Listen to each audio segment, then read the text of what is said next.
Commander Frank Holloway stood at the underground bunker's viewport, his face tight with exhaustion. The sight above him was something no human had ever expected to witness. Massive alien ships hung in the skies over what remained of Denver, their dark hulls blotting out the sun. 6 months ago, the first Xeraxian ships had appeared without warning. Now, Earth belonged to them. Frank's hand trembled as he adjusted the communication device. Around him, the last 12 members of Earth's Joint Military Command waited in silence. They had watched for hours as the final human stronghold in the Rocky Mountains fell. The bunker sensors registered thousands of human life signs vanishing in minutes as the alien weapons did their work. Reporting to all remaining resistance cells, Frank said into the device. His voice was steady despite everything. Earth's organized military resistance has ended. I repeat, organized resistance has ended. He paused, watching as one of the enormous Xeraxian ships lowered itself over the smoking ruins of the mountain base. Smaller craft swarmed around it like insects, hunting for survivors. The Xeraxians believe they have won, Frank continued. They believe humanity is broken. Let them believe it. Lieutenant Grace Porter handed Frank a small quantum transmitter. Unlike regular communications that the aliens could easily intercept, this device used principles that Earth scientists had only begun to understand before the invasion. The Xeraxians couldn't detect its signal. It had taken everything they had to build just 7 of these devices. Is it time, sir? Grace asked quietly. Frank nodded and activated the transmitter. Earth has fallen. Execute Phoenix Protocol. The message would reach the hidden human colonies that Operation Diaspora had established in the years before the invasion. Earth's scientists had detected the Xeraxian fleet long before it arrived. There hadn't been enough time to prepare a proper defense, but there had been enough time to scatter humanity's seeds among the stars. The room fell silent as Frank set down the transmitter. For a moment, no one spoke. They had prepared for this moment for years, but the reality of Earth's fall still hit them hard. "They're broadcasting," said Major Alan Becker from his position at the communications array. He tapped a command, and a voice filled the bunker. The translator program struggled with the alien language, giving the Xeraxian commander's words an unnatural rhythm. "People of Earth, your military forces have been eliminated. Your governments have surrendered. The planet now belongs to the Xeraxian collective. Those who accept our rule will live. Those who resist will die. You are now part of our empire. Be grateful for our mercy." Frank watched the screens as the message repeated across every frequency. In homes and shelters across the planet, the remaining humans would be hearing these words. Many would give up hope. That was exactly what the Xeraxians wanted. "They think it's over," Frank said. "They think they understand humanity." Grace looked at the screens showing the ruined cities. "They don't understand us at all, do they?" "No," Frank said. "They studied our weapons, our tactics, our military capabilities. But they never bothered to study our history. They don't understand what humans do when backed into a corner." Frank brought up a different screen, showing a star map. Small green dots pulsed at seemingly random points far from Earth. Each represented a hidden colony, a military outpost, or a deep cover team embedded in already inhabited systems. Operation Diaspora had been humanity's ultimate insurance policy. The Xeraxians believe they've defeated humanity, Frank said as he studied the map. They have no idea we were expecting them. No idea that we've been preparing for this moment. Outside, the alien ships began landing procedures. Soon, they would begin setting up their permanent occupation force. They would bring in their administrators, their security forces, their colonists. They would treat Earth as just another conquered world in their growing empire. "How long until the colonies are ready?" Major Becker asked. Frank checked the timeline on his tablet. 10 years. Maybe 15. Long enough for the Xeraxians to grow comfortable. Long enough for them to stop seeing us as a threat. He looked at the faces of his remaining officers. They think they've won, but humanity is just getting started. 5 years had passed since Earth fell to the Xeraxians. On Outpost Sigma, a remote mining facility orbiting a gas giant in the Rigel system, Lisa Carter wiped sweat from her forehead as she finished repairing a ventilation unit. The air was hot and stale, filled with the scent of machine oil and the strange, spicy odor that all Xerexian facilities seem to have. Human Carter, is the repair complete? The harsh voice belonged to Supervisor Drek, a mid-level Xerexian with blue-gray skin and 4 yellow eyes that never seemed to blink at the same time. Lisa kept her eyes down, her posture submissive. Yes, Supervisor. The unit is functioning at 98% efficiency. That's the best possible with the parts available. Drek made a clicking sound with his throat plates, the Xerexian equivalent of a dismissive grunt. Acceptable. Proceed to Section 12. The ore processing sensors need calibration. Right away, Supervisor, Lisa said, gathering her tools. She shuffled away, maintaining the slow, defeated walk that all human workers were expected to show. Only when she turned the corner did her posture change. Her back straightened slightly.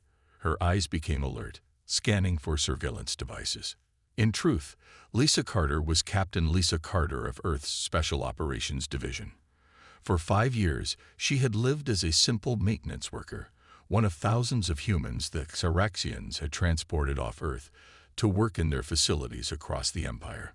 The aliens believed humans were useful for physical labor, but lacked the intelligence or will to be a real threat.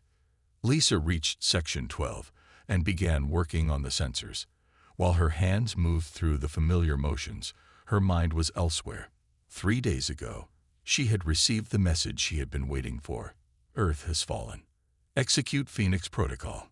After her shift ended, Lisa made her way to the worker quarters, a cramped section of the facility where humans lived 6 to a room. She nodded to several other workers as she passed. Some were just what they appeared to be, ordinary humans captured during the invasion. Others, like her, were sleeper agents placed strategically throughout the Xerexian Empire. In her room, she waited until her roommates were asleep before sliding a small device from a hidden compartment in her thin mattress. It was no larger than her thumbnail, but it contained encrypted communications technology far beyond what the Xerexians believe humans capable of creating. The message was simple. Meeting tonight. Maintenance shaft 7B 200 hours. At exactly 2 in the morning, Lisa slipped from her bed and made her way through the darkened corridors of the outpost. She had spent years memorizing the patrol patterns of the security drones and the blind spots in the surveillance system. Maintenance shaft 7B was narrow and rarely used. The Xerexians, with their broad shoulders and large frames, found such spaces uncomfortable. This made it perfect for human gatherings. 11 people were already waiting when Lisa arrived. Like her, they appeared to be ordinary workers, maintenance techs, cleaners, food service workers, and like her, they were all highly trained operatives who had volunteered for deep cover assignments before Earth's fall. It's time, Lisa said simply. Sam Rivera, who worked in communications, nodded. I've established contact with 3 other cells in nearby systems. They're ready. What about the fleet? Asked Jane Wilson, who had spent 5 years cleaning the quarters of Xerexian officers and listening to their conversations. Still hidden in the Cygnus sector, Lisa replied, but growing stronger every day. We're not ready for open warfare yet, but we can start causing real damage now. She pulled out a small tablet device and displayed a schematic of the outpost. This facility processes 15% of the rare minerals the Xerexians use for their faster-than-light drives. If production were to experience difficulties, it would affect their military operations across 3 sectors. The group studied the schematic, their faces showing determination rather than fear. We were chosen for this mission because we're patient, Lisa reminded them.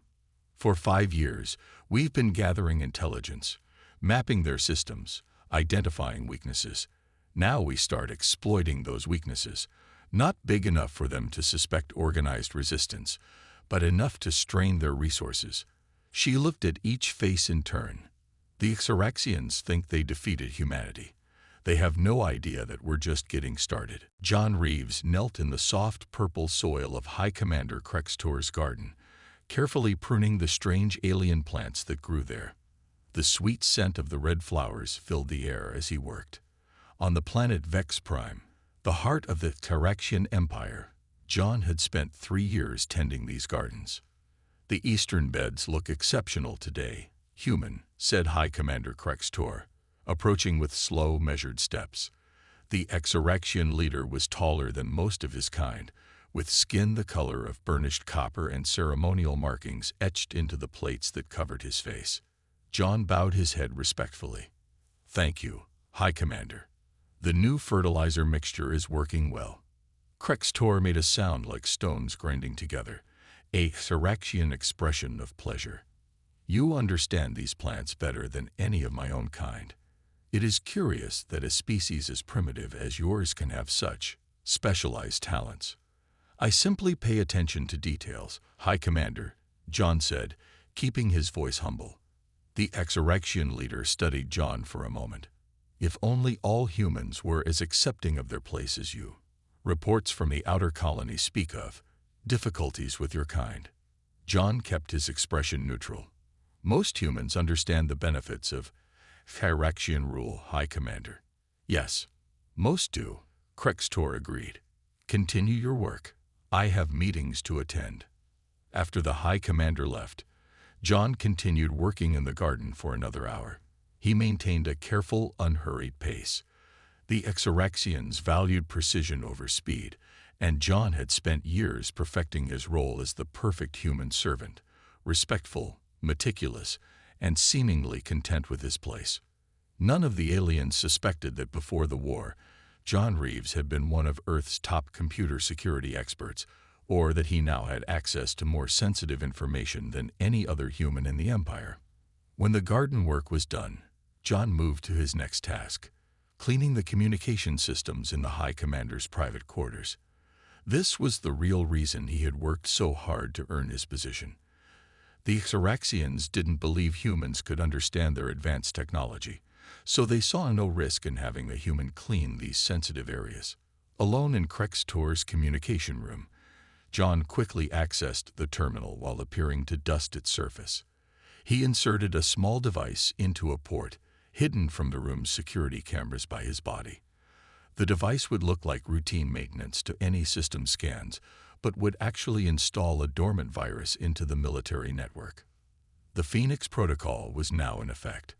After 3 years of careful preparation, it was time to begin the next phase.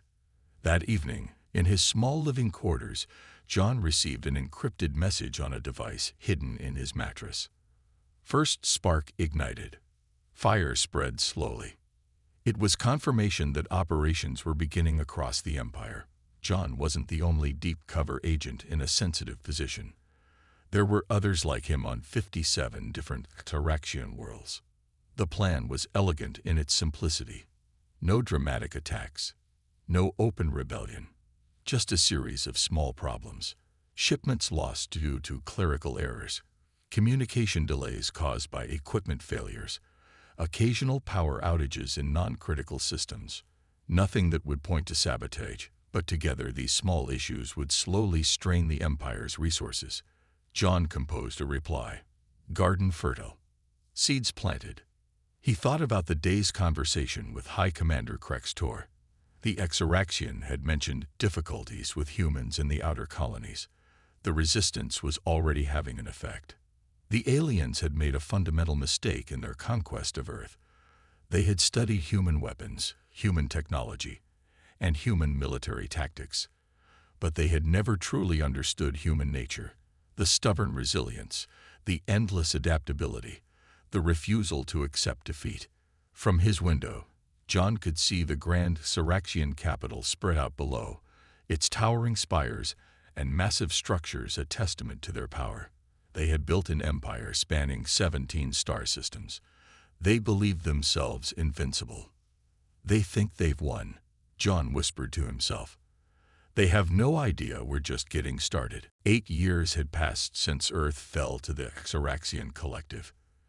In that time, A word had begun to spread throughout the Empire, whispered among conquered species, and even some lower-ranking Xeraxians.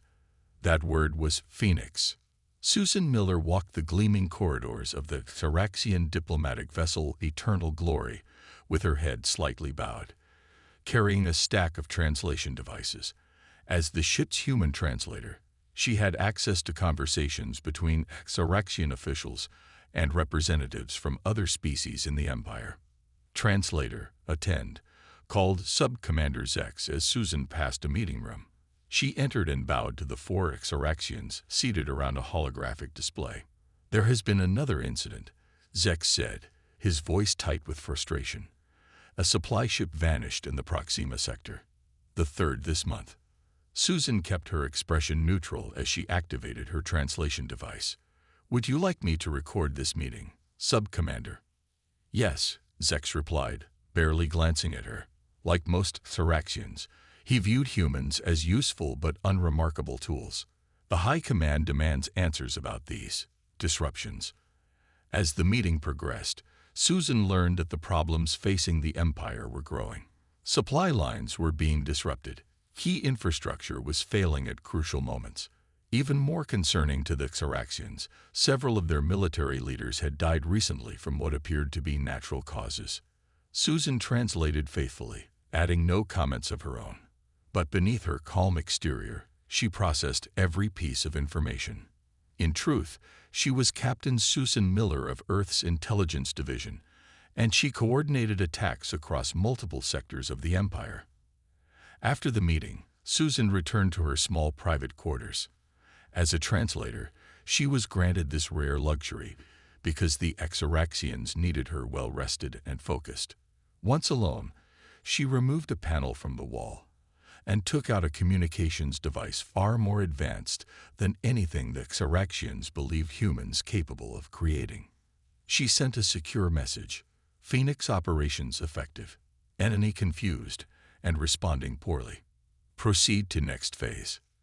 The Xeraxians' response to the growing problems had been predictable: increased security, harsher punishments for perceived human troublemakers, and tighter restrictions on human workers. This had only strengthened the resolve of the resistance and convinced previously neutral humans to join the cause. Susan's door chime sounded, and she quickly replaced the panel before answering. A young Xeraxian stood outside, one wearing the markings of a junior communications officer. "Translator, you are needed in the diplomatic conference room," he said. "Representatives from the Teresian sector have arrived earlier than expected." Susan nodded and followed him. The Teresians were a recently conquered species, and this would be their first formal meeting with high-level Xeraxian diplomats. In the conference room, Susan took her position behind the Xeraxian delegation. The lead diplomat, Ambassador Kren, began the usual speech about the benefits of belonging to the collective. As Susan translated, she noticed one of the Teresian delegates watching her with unusual interest. There was a moment, just a flicker of understanding between them, and Susan knew. The Teresians had made contact with the human resistance. This was happening more frequently now. Other species in the Empire, inspired by the subtle but effective human resistance, had begun their own quiet rebellions. The Phoenix network had expanded beyond humanity. Later that night, Susan sent another encrypted message to her network of operatives. "Teresian contact confirmed. Alliance possible." The response came minutes later.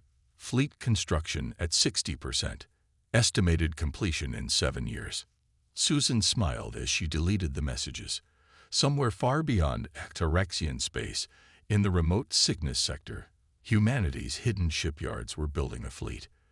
The ships were smaller than the massive Xeraxian warships, but they incorporated innovations the aliens had never considered. The Xeraxians believed they had crushed humanity's spirit. They saw the occasional acts of sabotage as isolated incidents, not understanding they faced a coordinated, patient enemy. 8 years down, Susan whispered to herself, not much longer to wait. Navy Captain Alan Wright stood on the observation deck of Starbase Horizon, watching as workers in spacesuits moved around the hull of a sleek warship. The ship was nearly complete, its dark metal surface absorbing light rather than reflecting it. It was one of the newest vessels in humanity's secret fleet, designed to be invisible to Xeraxian sensors until it was too late. Horizon Starbase floated in the empty space of the Cygnus sector, far beyond the reach of Xeraxian patrols. Before Earth's fall, the United Earth government had hidden shipyards and manufacturing facilities in this uncharted region.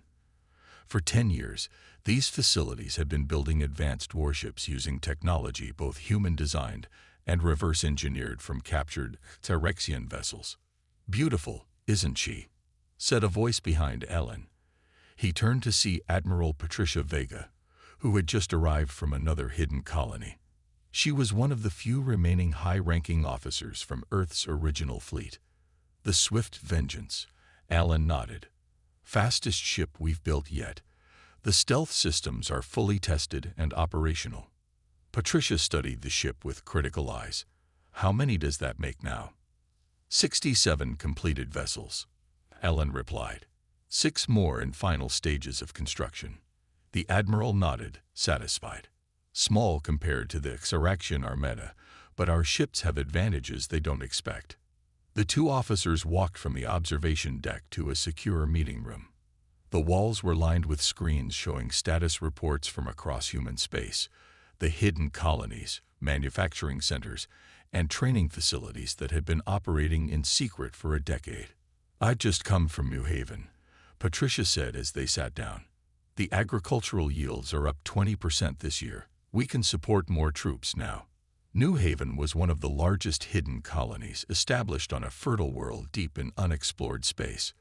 Thousands of humans lived there, many of them children born after Earth's fall who had never known Xeraxian rule. "And the resistance cells?" Alan asked. Patricia brought up a galaxy map on the main screen.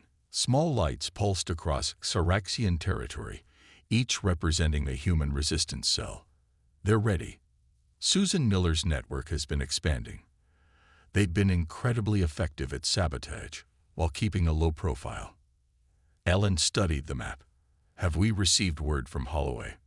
Frank Holloway, the commander who had initiated the Phoenix Protocol 10 years ago, had remained on Earth. He led a small resistance group that operated from the same bunker where he had watched Earth fall.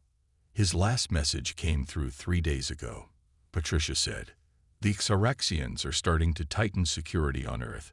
They suspect organized resistance, but they still don't understand the scale of what they're facing." Alan zoomed in on one section of the map. "What about John Reeves on Vex Prime? Is he still in position?" Still the trusted gardener to High Commander Krex Tor, Patricia confirmed with a small smile. "The virus he planted in their military network has been gathering data for years. We know more about Xeraxian fleet movements than they do at this point." A young officer entered the room and saluted. "Admiral, Captain, the command staff is assembled in the Strategic Operations Center." They followed him to a larger room where 20 senior officers waited around a holographic display table. These men and women had been training for a decade, preparing for the moment when humanity would strike back. "The Phoenix Protocol is entering its final phase," Patricia announced to the assembled officers. "We've been patient. We've been careful. We've built our strength while the Xeraxians grew complacent." She activated the holographic display, showing a complex battle plan. "In 60 days, resistance cells across the Empire will begin coordinated strikes on key Xeraxian infrastructure. 7 days later, this fleet will launch attacks on these military installations." The room was silent as the officers studied the plan. After 10 years of preparation, the moment they had been working toward was finally approaching. "The Xeraxians believe they defeated humanity," Patricia said. "They're about to learn how wrong they were." 15 years after conquering Earth, the Xeraxian collective faced unprecedented challenges. On the Xeraxian homeworld of Vex Prime, Supreme Overlord Zekthar stared at the reports flooding his command center. His yellow eyes narrowed as he processed the information. "Another supply fleet has disappeared near the Orion sector," he growled to his assembled war council. "That makes 7 this month."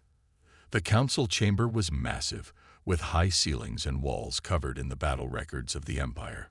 12 high-ranking Xeraxians sat around a large table, their faces showing varying degrees of concern. The mining facility on Rigel IV has reported a 30% drop in production, said General Vorks, his voice tight with frustration. And 3 of our military outposts have experienced critical power failures in the past week. Supreme Overlord Zekthar slammed his fist on the table. These are not coincidences. Something is happening across our empire. Standing quietly at the back of the room was Maria Diaz, assistant to the Supreme Overlord's trusted advisor. She kept her eyes down as she refilled drinking vessels and adjusted the room's environmental controls. None of the Xeraxians paid any attention to her. She was just another human servant beneath their notice. In reality, Maria was a deep-cover human operative who had spent 8 years working her way into this position. Every word spoken in this chamber was recorded and transmitted through channels the Xeraxians had never detected. The human slaves have been acting strangely, said Military Governor Draz, who oversaw Earth and its surrounding colonies. More disciplinary actions have been required lately. Zekthar turned his massive head toward the governor. Humans. You think humans are responsible for these disruptions? They are a defeated species. Their military was crushed. Their leaders surrendered. Nevertheless, Draz insisted, there have been incidents, small acts of sabotage, work slowdowns, and there are whispers among them of something called Phoenix. Maria kept her expression neutral as she adjusted the temperature controls near the door. Phoenix was no longer just a code word among human resistance fighters. It had become a symbol of hope for all who suffered under Xeraxian rule. The Supreme Overlord's communication device chimed. His expression darkened as he read the message. The colony world of Nexus 3 has declared independence from the collective, he announced. The council chamber erupted in shocked exclamations. Nexus 3 was a wealthy world, home to millions of Xeraxians who had settled there after it was conquered 30 years ago. Independence? That is not possible, General Vorks exclaimed. No colony would dare. There is more, Zekthar continued, his voice growing colder. 2 other worlds in the same sector, Teleris and Vox Prime, have announced their support for Nexus 3. They too are breaking from the collective. What the Supreme Overlord didn't know was that human diplomats had spent years secretly negotiating with influential figures on those worlds. The Xeraxian collective had made many enemies during its expansion, including among its own people. The human resistance had simply helped those tensions reach their breaking point. We must send the fleet immediately, General Vorks declared. Crush this rebellion as we crushed Earth. Zekthar nodded slowly. Yes. The 3rd and 4th battle groups will depart for Nexus 3 immediately. As the council continued planning their response, none of them noticed Maria slip out of the room. In a quiet service corridor, she activated a hidden communication device and sent a brief message. Fleet deployment confirmed. 3rd and 4th battle groups redirecting to Nexus sector. Thousands of light years away, Admiral Patricia Vega received the message on the bridge of her flagship. She turned to Captain Alan Wright with a satisfied smile. The Xeraxians took the bait. They're moving significant forces away from their central defense network. Alan nodded. Then it's time. Patricia activated the ship-wide communication system. Attention all personnel. The Phoenix Protocol final phase begins now. All ships prepare for jump operations. Across human space, the message spread. Phoenix rises. Repeat, Phoenix rises. The human fleet emerged from hyperspace on the edge of the Arcturus system. 73 warships, led by Admiral Patricia Vega aboard the flagship Defiance, moved into attack formation. Their target, Arcturus Station, one of the largest Xeraxian military installations in this sector of space. On the bridge of the Defiance, Patricia watched as the tactical display showed the Xeraxian defenses. Most of their battle fleet had been drawn away to deal with the rebellious colonies, leaving the station vulnerable. All ships report ready, Admiral, said Captain Alan Wright from his position at the tactical station. Patricia nodded. Begin Phase 1. Deploy stealth drones. Small, unmanned craft launched from the human ships. They carried no weapons but were packed with advanced electronic systems designed to confuse Charaxian sensors. This technology had been developed in secret over 15 years, incorporating innovations the aliens had never considered. Drones in position, Alan reported after a few minutes. Charaxian communications are experiencing interference. Patricia smiled. Signal all ships. Begin Phase 2. The human fleet accelerated toward the station. At the same moment, the resistance cell on Arcturus Station put their own plan into action. Kevin Rodriguez had spent 5 years as a mechanic on Arcturus Station. The Charaxians thought of him as a simple worker, useful for maintenance tasks, but no threat to their security. They had no idea that before Earth's fall, Kevin had been a specialized military engineer. Now, Kevin and 3 other resistance members moved through the maintenance tunnels of the station. They reached their destination, the Central Defense Control Hub. 2 Charaxian technicians monitored the systems there, unaware of any danger. Kevin gave a hand signal, and his team acted. They used stun weapons developed in the hidden human colonies, weapons that worked on handfully. They were small enough to smuggle past security scans. The technicians collapsed without raising the alarm.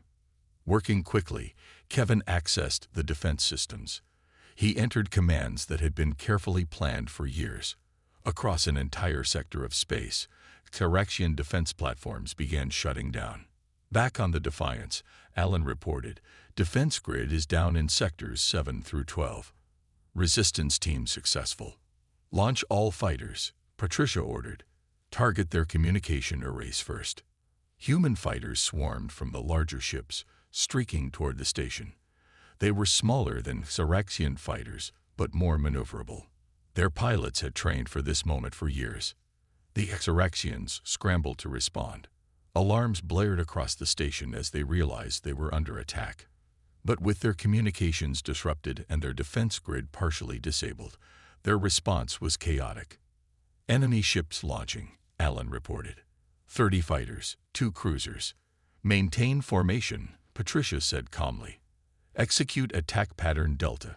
The human fleet split into 3 groups, executing maneuvers that confused the Charaxian tactical systems. This was another advantage humans had developed, unpredictable battle tactics that the aliens couldn't anticipate.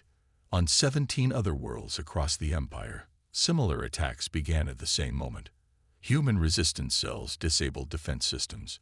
Human ships appeared from hyperspace, and on planets where humans had been kept as workers or slaves, carefully planned uprisings began. The Charaxians, who had ruled through fear and overwhelming force, suddenly found themselves fighting enemies they couldn't see or predict. The humans used tactics the aliens had never encountered, attacking in ways that maximized confusion and minimized direct confrontation. In the Arcturus system, the battle was already turning in humanity's favor. The Charaxian cruisers, cut off from Central Command and facing weapons they hadn't known humans possessed, were struggling to coordinate their defense. Station defenses at 30%, Ellen reported. Their command center is trying to regain control. Patricia nodded. Signal the fleet. Begin final approach. And send the message to all resistance cells. Operation Phoenix is in full effect. Earth will be free again. As the Defiance led the attack on Arcturus Station, similar messages spread across the stars. After 15 years of planning, humanity was taking back its freedom. And the Charaxians, who had believed they had conquered a simple, defeated species, faced an enemy they had fatally underestimated. 20 years after Earth's fall, Commander Frank Holloway stood in the rebuilt United Nations headquarters in Geneva. His hair had turned white, and years of fighting had left him with a slight limp, but his eyes were still sharp and determined. Around him sat representatives from 30 human colonies and 5 alien species who had allied with humanity against the Charaxians. 7 years ago, we launched Operation Phoenix, Frank said to the assembly. Today, I can officially announce that Earth and all of our solar system have been liberated from Xeraxian control." The room erupted in applause. Frank waited for the noise to die down before continuing. The Xeraxian collective, once seemingly invincible, now fights a defensive war on multiple fronts. Their leadership, unable to comprehend how they could have so drastically underestimated humans, faces internal rebellion. 7 star systems have been fully liberated, and resistance movements are active in 12 more. On a large screen behind Frank, a galaxy map showed the current state of the conflict. Green areas represented liberated space, yellow showed contested regions, and red indicated areas still under firm Xeraxian control. The green had been steadily expanding over the past 7 years. "They believed they had defeated humanity," Frank said, his voice strong despite his age. "But we were just getting started." In the audience, Lisa Carter watched with pride. After years working undercover on Outpost Sigma, she now served as a diplomatic liaison between humans and other species who had joined the fight against the Xeraxians. Next to her sat a representative from the Teresian people, whose home world had been one of the first to be liberated. "The success of our resistance wasn't just due to military strength," Frank continued. "It was because we understood something that Xeraxians never did. True power comes from cooperation, not conquest." After the speech, representatives voted to establish the Interstellar Alliance of Free Worlds.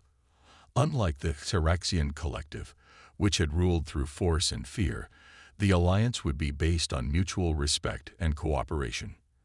Later that evening, Frank sat in a small office overlooking Lake Geneva.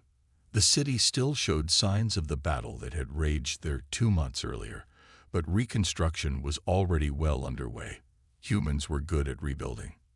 There was a knock at the door, and Admiral Patricia Vega entered, along with John Reeves, Susan Miller, and Kevin Rodriguez.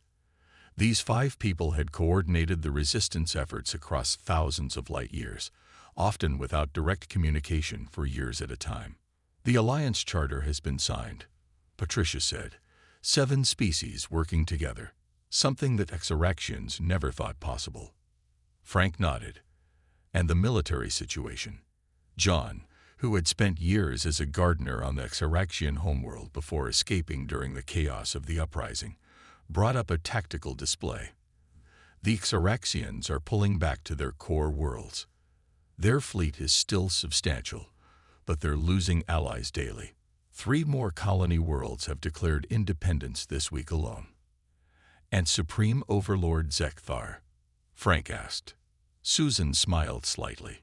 "Overthrown by his own war council. Apparently, they didn't appreciate losing half their empire due to his poor decisions." Frank looked at each of them in turn. These people had carried out the most complex resistance operation in human history. They had faced seemingly impossible odds and prevailed. "What we've done these past 20 years will be studied for centuries," Frank said. "Not just the tactics and the technology, but the spirit behind it. The Xeraxians thought they understood warfare, but they never understood people. They saw our planet, our resources, our technology. But they never saw our determination, our adaptability, our refusal to give up." Through the window, they could see the stars beginning to appear in the evening sky. Somewhere out there, the war continued. The Xeraxians still controlled many worlds, and liberating them would take time. But for the first time, in 20 years, Earth was free. "They thought the war ended when they took Earth," Frank said quietly. "They didn't realize it was just beginning."